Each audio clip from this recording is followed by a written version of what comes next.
Dear viewers, السلام علیکم ورحمۃ اللہ وبرکاتہ۔ جس طرح ہمیں اپنے جسم کو زندہ رکھنے کے لیے روزانہ غذا کھانے کی ضرورت ہوتی ہے، اسی طرح ہماری روح بھی جو ہے روزانہ اس کو غذا چاہیے، اور اس کی روح کی غذا جو ہے وہ نماز پڑھنا اور قرآن پڑھنا ہے روزانہ، اور اس کے بعد جو ہے ذکر و فکر بھی اسی کی بات جو ہے ہم کر سکیں گے انشاءاللہ۔ تم ہماری طرف متوجہ ہی نہیں ہوتے، ہم تو مائل بے کرم ہے، کوئی سائل ہی نہیں، راہ دکھلائیں کسے رہنو منزل ہی نہیں۔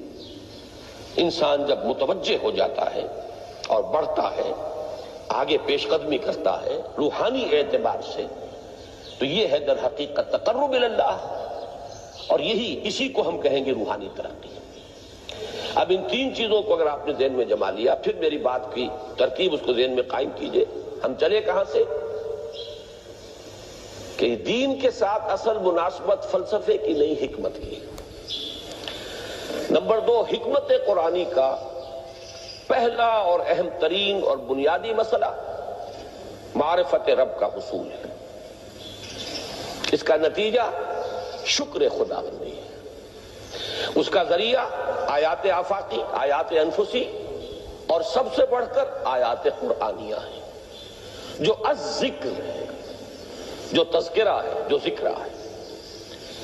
لیکن اس پہلے مرحلے کو اگر کوئی انسان بفضل ہی تعالی، اللہ کے فضل و کرم سے طے کر لے، اب اس کے سامنے تین مسئلے ہیں۔ فکر کی مزید پیش رفت، مزید پیش قدمی صحیح رخ پر، اس کے لیے ذکر اور فکر دونوں کا امتزاج لازمی ہے۔ فقر قرآن اختلاط ذکر و فکر۔ الذین یذکرون اللہ قیاما وقعودا وعلی جنوبہم ویتفکرون فی خلق السماوات والارض۔ دوسری شے عمل کا درست رہنا، نہ افراط و تفریط ہو، عدم توازن ہو، نہ انسان نفس سے مغلوب ہو جائے، نہ انسان جذبات کی رو میں اندھا ہو جائے، نہ انسان ماحول سے مرعوب ہو کر متاثر ہو جائے، صحیح رخ پر اس کا عمل۔ نمبر 3، روحانی ترقی، جو اصل حاصل ہے، جو اصل مقصود ہے۔ نمبر 2 چیز کے لیے تعلق مع اللہ ضروری، نمبر 3 کے لیے تقرب الی اللہ ضروری۔ اب غور کیجئے، ان تینوں چیزوں کا بڑا گہرا تعلق ہے نماز کے ساتھ۔ ان تینوں کے لیے ستون کی حیثیت نماز کو ہے۔ لہذا ایمان کے بعد یا معرفت رب کے بعد حکمت دین کا اہم ترین مسئلہ نماز، صلاۃ۔ اس لیے کہ ایک طرف یہ انسان کو اللہ کے ساتھ ایک گہرے تعلق کا ذریعہ فراہم کرتی ہے۔ اپنے تمام مصروفیات میں سے، ان مشغولیتوں میں جن میں گم ہونے کا خدشہ ہوتا ہے، نکلو۔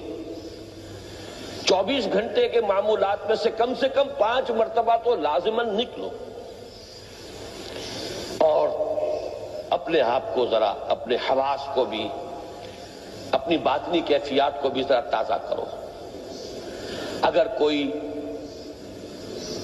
گندگی، نجاست، کسی طرح کی ناپاکی کا کوئی معاملہ ہے، طہارت حاصل کرو۔ طہارت سے تمہارے اندر روح کو بھی بالیدگی ہوگی، تمہارے حواس بھی تازہ ہوں گے، تم گویا کہ بحیثیت کل تمہاری ہستی چاق و چوبند ہو جائے گی۔ وہ کسل، وہ سستیاں، وہ جو ایک کثافتیں ہوتی ہیں، ان سب سے نجات حاصل کرو، اور اب اپنے رب کے حضور میں کھڑے ہو جاؤ، اس کے ساتھ اپنا عہد بھی تازہ کرو، اس کی اہم صفات کو بھی اپنے ذہن میں پھر مستحضر کرو۔ یہی وجہ ہے، دیکھیے میں نے جو آیات آپ کو شروع میں سنائی تھی، سورہ لقمان کی 2 آیتیں،